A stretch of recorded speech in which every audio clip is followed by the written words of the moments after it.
Assalamualaikum warahmatullahi wabarakatuh. Video saya yang keempat bersama saya Agung Fauzian Nafi di kuliah elemen mesin 1.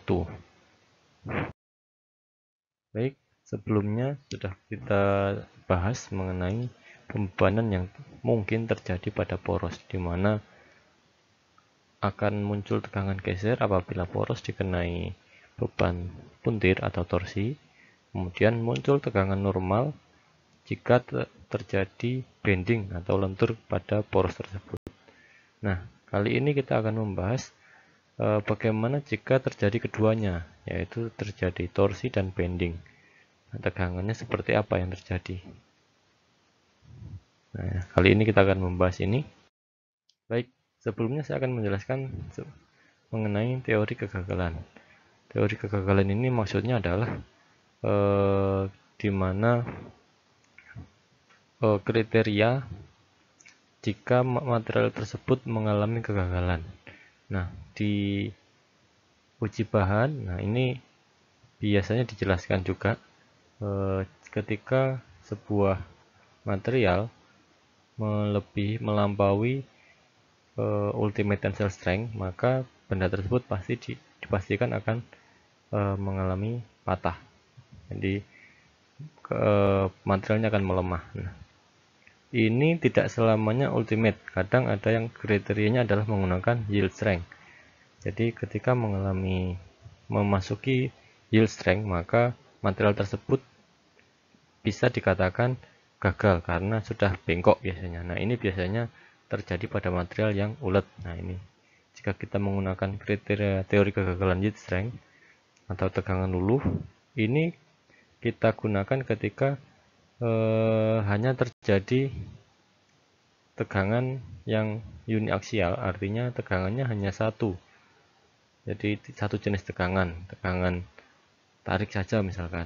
Nah, ini terjadi untuk tegangan material yang ductile atau ulet. Nah, material ulet atau getas brittle ini sendiri sudah dijelaskan juga di uji bahan atau pemilihan bahan teknik.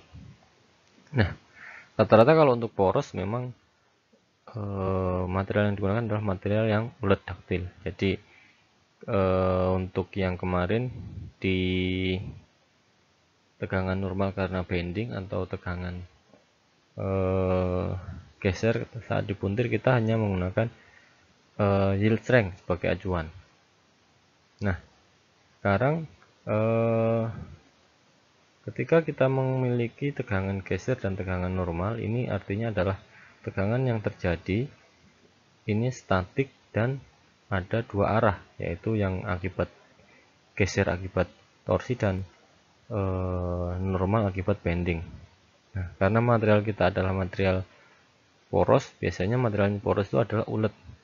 Nah, karena kalau yang getas ini biasanya besi cor. Nah, besi cor ini jarang dipakai atau hampir setahu saya tidak pernah dipakai untuk kebutuhan poros, karena poros itu biasanya materialnya adalah yang ulet. Nah, di pertemuan kita sebelumnya sudah kita pelajari bagaimana cara mencari tegangan maksimum tau max untuk beban yang mengalami torsi, yaitu tau max sama dengan TC per J, dan sigma max untuk tegangan yang muncul akibat bending, yaitu MC per I. M ini adalah momen yang terjadi, dan torsi adalah T adalah torsi yang terjadi pada poros. Nah, perlu ditekankan bahwa perbedaan torsi dengan momen ini rumusnya sama-sama gaya dikali jarak, namun torsi ini sumbunya adalah yang sejajar dengan sumbu poros, sedangkan momen sumbu putarnya ini selalu tegak lurus dengan sumbu poros. Nah, ini bedanya momen dengan torsi. Nah, jika muncul dua tegangan ini pada poros kita, maka apa yang kita lakukan? Kita menggunakan teori maksimum shear stress atau tegangan geser maksimum, di mana kita dapat menggabungkan dua tegangan ini, tegangan maksimum dengan tegangan normal dengan tegangan geser, menggunakan rumus ini. Tau max, kita akan peroleh tau max sama dengan setengah akar sigma akibat bending kita kuadratkan ditambah 4 kali tau max, ini tau max ya, tau akibat torsi dikuadratkan. Nah, persamaan ini jika kita masukkan persamaan yang ini, kedua ini ke dalam satu persamaan ini, maka kita bisa memperoleh seperti ini. Nah, pi per 16 kali tau max dikali d pangkat 3 sama dengan akar m kuadrat plus torsi dikuadratkan. Nah, bilangan ini disebut sebagai equivalent twisting moment atau TE. Nah, jadi dengan kita mengetahui M dan momen dan torsi pada poros, maka kita nanti bisa memperkirakan kebutuhan diameter poros kita harusnya berapa minimal. Jadi harusnya lebih tinggi dari yang kita hitung di sini. Jadi setelah tahu momen dan torsi, maka nilai diameternya yang kita cari minimal adalah diameter yang kita hitung tersebut. Nah, ini adalah contoh soal di mana terdapat poros yang mengalami torsi dan bending. Nah, misalkan ada sebuah gear ini pasti ada pasangannya nanti ya. Kemudian mungkin shaftnya ini dihubungkan dengan sesuatu mesin atau mungkin dia tersambung dengan motor sehingga mengalami puntiran. Nah, sebuah gear ini ditempuh oleh sebuah poros, di mana power yang ditransmisikan artinya P adalah 7,5 kW. Jadi misalkan di sini ada motor yang memutar poros ini. Nah, poros gayanya yang dikirim adalah 7,5 kW. Kecepatan putar poros dan gear ini adalah 300 rpm.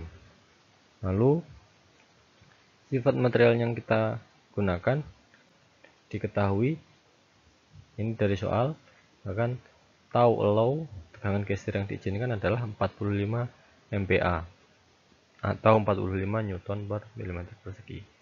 Kemudian gear sendiri ini adalah memiliki pressure angle alpha 20 derajat. Nah, pressure angle ini apa sebenarnya nanti akan dipelajari di elemen mesin 2. Namun ini bisa sebagai permulaan di mana pressure angle itu ini. Di sini ada dua gear berpasangan. Nah, gaya yang ditransmisikan antara satu gear dengan gear yang lain ini tidak tegak lurus terhadap jarak porosnya. Jadi miring. Miringnya segini. Miringnya ini adalah pressure angle dari gear tersebut. Nah, pressure angle ini biasanya sudah standar, biasanya 14,5, 20 derajat atau 25. Biasanya memang yang sering dipakai adalah 20 derajat.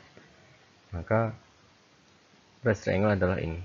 Nah, berarti nanti gaya inilah yang harus kita cari, gaya yang miring ini. Nah, kemudian pertanyaannya adalah tentukan diameter poros yang dibutuhkan. Nah, pertama kita harus menentukan torsi yang terjadi pada poros tersebut. Ini ya. Jadi torsi kita peroleh dari mengetahui daya dan putaran, maka torsi bisa kita hitung sebagai berikut: 278,7 Newton meter. Ini torsi. Kemudian gaya tangensial pada roda gigi. Jadi karena ada torsi, gaya yang ada di ujung-ujung gigi ini, di sini gaya yang ke arah sini kita bisa hitung. Karena torsi adalah gaya dikali dengan jarak, maka gaya kita bisa beroleh torsi dibagi dengan radius. Jadi radius jarak dari kontak antar gigi ke pusat roda giginya. Jadi gaya ini yang kita cari. Ini gaya yang lurus ini kita bisa peroleh dari torsi dibagi dengan jari-jari. Nah, misalnya jarak ke sini, kita bisa peroleh, maka gayanya adalah Oh maaf, ini ada sedikit kesalahan. Ini harusnya satuannya adalah Newton. Oh ya, ini Newton ya, bener ya. Oke, diameter giginya sendiri ini adalah 150 mm atau 0,15 meter, sehingga radius adalah diameter bagi 2 0,075 meter. Sehingga kita bisa masuk ke sini, kita bisa peroleh gaya tangensial yang terjadi. Ft ini adalah 3182,7 Newton. Nah, lalu kita ingin tahu W ini berapa. Nah, W ini pasti lebih besar karena kondisinya dia miring. Jadi kita bisa peroleh menggunakan rumus trigonometri, di mana kita ketahui sisi samping dan kita ingin mencari sisi miring. Maka W adalah Ft sisi samping dibagi dengan cos alfa, cos dari sudut serang ini. Maka kita bisa ketahui W-nya adalah sekian, nilainya sekian. Nah, W ini untuk apa? W ini nanti kita masukkan ke diagram benda bebas atau free body diagram untuk poros, di mana kita akan memberikan W di tengah-tengah. Jadi di kiri ini ada W yang nilainya tadi 387 Newton. Kemudian L-nya adalah panjang total 0,2 meter. Nah, ini kita mencari diagram momen dari poros tersebut, maka kita bisa peroleh diagram momen seperti ini, di mana maksimumnya adalah di tengah-tengah, masih di sini. Dan untuk mencari nilai di tengah-tengahnya adalah nilainya adalah WL bagi 4. Nah, ini tidak saya bahas di sini bagaimana cara mencari diagram momen, karena sudah kita bahas di kelas maupun di mekanika teknik 1 sudah dibahas lebih rinci. Jadi ini nanti harus dicari diagram momennya, sehingga kita bisa peroleh momen maksimum dari yang dialami oleh poros ini adalah seperti ini, 169,4 Newton meter. Lalu kita masukkan ke rumus yang mengenai tegangan geser maksimum dengan teori tegangan geser maksimum, karena poros yang digunakan adalah materialnya ulet.